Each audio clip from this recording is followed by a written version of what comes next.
Hadid suresi. Hadid suresi Medine dinen sürelerden ol 29 ayetden ibaretdir. Sürenin adı 25. ayette agdylan demir manysini anladyan hadid sözünden alınandır. Bu sürede Allah'ın beyikligi, hakikatin uğruna görüşmeldigi, dünyanın watlayan lezzetlerine aldanman däldigi, İslam'a karşı töweşellerin yeňiljekdikleri, Allah'ın Müslümanlara wada beren nigmatlary, Peygamberleri hem de olaryň ýyllaryny ýöreden Muhammed aleyhisselama inanman gerekligi habar berilýär. Rahman ve Rahim bolan Allah'ın adı bilen, asmanlardaky we ýerdäki ähli zat Allah'y tesbih edýär. Ol Allah gudraty güýçlidir, hikmet eýesidir. Asmanlaryň we ýeriň mülki hökümrawalygy onuňkydyr. Ol diýretýändir, soň hem täzeden diýretmek üçin öldürýändir. Onuň ähli zady güýji ýetýändir. Ol owwallar, ondan hiç zat ýokdur, ahyrdyr. Ol ähli barlyklar pany bolandan soň hem bar bolar. Zahirdir, äşkärdir. Onuň barlygyny anladyan deliller aýdyndyr, batyndyr, ýylindir. Onuň barlygyny akyl duýgy bilen dol aň ýetirip bolmaz. Ol ähli zady bilýändir. Asmanlary we ýeri 6 günde ýaradyp, soň özüne mahsus görnüşde arşa istiwa eden, hükümdarlyk bilen älemi dolandyran oldur. Ol ýere gireni, ýerden çykany, asmandan iňeni hem de oňa asmana çykany hemmetini bilýändir. Sen nirede bolsaňyz hem ol ilmi we gudraty bilen siziň ýanyňyzdadyr. Allah siziň edýän ähli işleriňizi görýändir. Asmanlaryň we ýeriň mülki hökümrawalygy onuňkydyr. Ähli işler soňuna Allah gaýdyp getirler. Ol giýjäni günnüde goşar, şeýdibem günnüd udalar. Günnüde hem giýjä goşar, şeýdibem giýje udalar.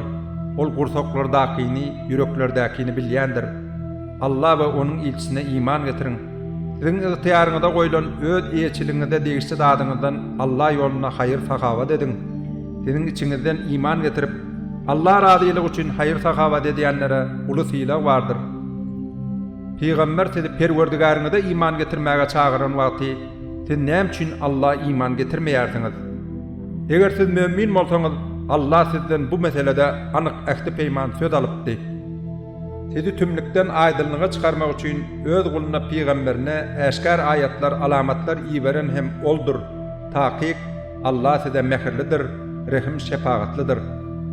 Asmanlaryň we ýeriň mirasy eýetçiligi Allah degişli bolsa da, siz näme üçin ygtyýaryňyzdaky barlyklaryňyzdan Allah'ın ýoluna haýyr sahawat etmeýärsiňiz? Sizden ýeňişden Mekke eýlenmeden öň Allah'ın ýolunda haýyr sahawat eden hem de töweşenler bilen bular ýerine ýetirmeýänler deň bolmaz. Ine olar mundan ýeňişden soň Allah'ın ýolunda haýyr sahawat edip töweşenlerden derece daýdan has ýokarydyr. Allah hemmesine iň ajaýybyny cenneti wada berendir. Allah siziň edýän ähli işleriňizden habardardyr. Kim Allah gow bir kard berse, Allah'ın razylygy üçin haýyr sahawat etse, Allah onu beren dadyny oňa bir näçe edip gaýdyp berer we oňa sahawatly sylagy bardyr. Mümin erkekleriň we mümin aýallaryň nurlarynyň öň we sag taraplaryna ylgyandygyny gören günüň wagtyň olara. Bugün siziň boşlugyňyz ebedi galmak üçin aşagyndan derýalar akýan cennetler taýýarlanýarly diýler. Ine bu iň uly üstünlükdir. Ol gün 2 ýylda münapyk erkekler we aýallar iman getirenlere siziň nuruňyzdan alar ýaly bir de garaşyň diýerler. Onna olara ýygyňyzda dünýä serediňde nur gözläň diýler. Bularyň aralaryna içinde rahmet, daşynda bolsa adap bolan gapyly bir diýwar çekiler. 200'liler müminlere biz hem siziň bilen bilelikde dälmidik diýerler. Müminler, "Hawa, siz dünýäde biziň bilen bilediňiz, emma siz özüňizi belasida war etdiňiz.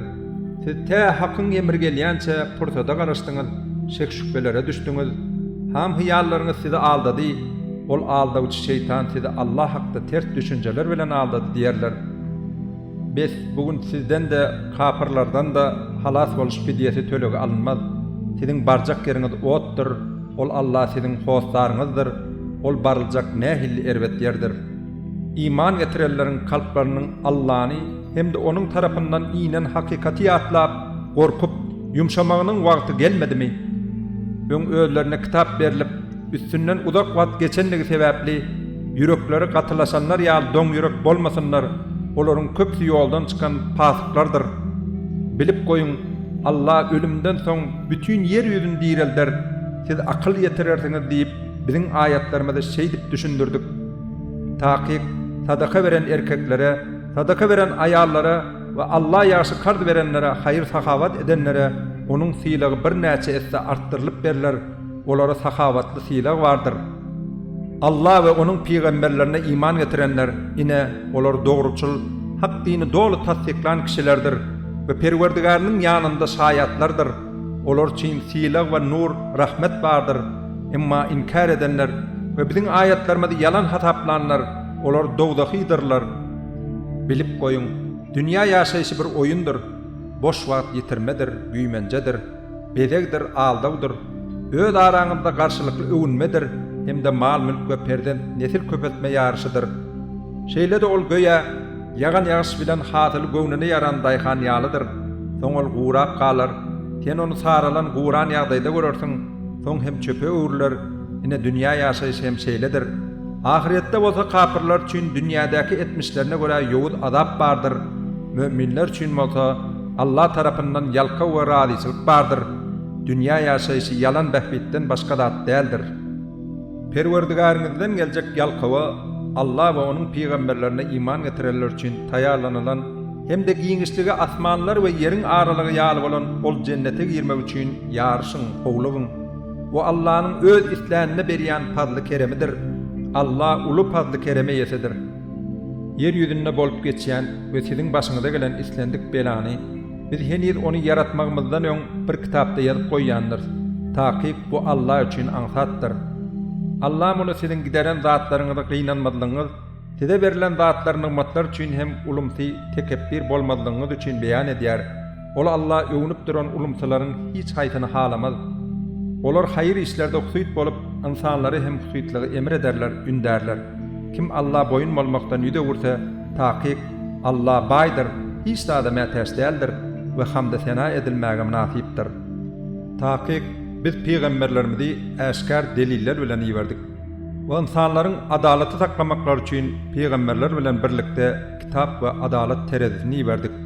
Özünde ulu bir güýç we insanlara bir näçe peýdasy bolan demiri hem insanlaryň peýdalanmaklary üçin ýerdik. Bu Allah'ın dinine ve peýgamberlerine gaýba ananyp, ýani Allah'ın gözleri bilen görmeseler de kömek edenleri ýüze çykarmak üçindir. Taqiq Allah kuwatlydyr, gudraty güýçlidir. Elbetde biz Nuh we Ibrahimy peýgamber edip ýerdik. Olaryň dürýatlaryna hem peýgamberlik we kitap berdik. Olardan käbiri dogry ýoly tapsalar da olaryň köpsi ýoldan çykan pasyklardyr. Soň bularyň ýygynyň bir näçe peýgamberlerimizi ýerdik. Meryem ogly İsa'ny hem olaryň ýylaryndan ýerdik. Oňa Injili berdik we oňa ýanlaryň kalplaryna mehr we merhemet duýgularyny ýerleşdirdik. Toslan ruhbanlyklaryny bolsa olara biz emretmedik, öwretmedik. Emma muny Allah'ın razylygyny gözlemek üçin olaryň özleri oýlap tapdylar.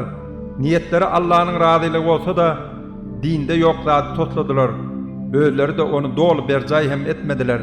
Biz hem olardan iman getirenlere silaglaryny berdik. Olaryň köpsi dogry ýoldan çykan pasyklardyr. Ey iman getirenler, Allah'dan gorkun, hem de onuň ilçisine iman getirin. Ol Allah size öz rahmet hazinasından iki selap eçiler ve size yörejek ýoluňyzy ýagtyldan bir nur berer, hem de sizi bağışlar. Çünkü Allah bağışlayıcıdır, rahim şefaatlidir. Goy, ähli kitap Allah'ın fadly kereminden hiç bir zada güýç ýetirip eýe çykyp bilmejekdiklerini, fadly keremin Allah'ın elindedigini, gudratyndadygyny we onu islenine berýändigini bilip goýsunlar. Allah ulu fadly kerem eýesidir.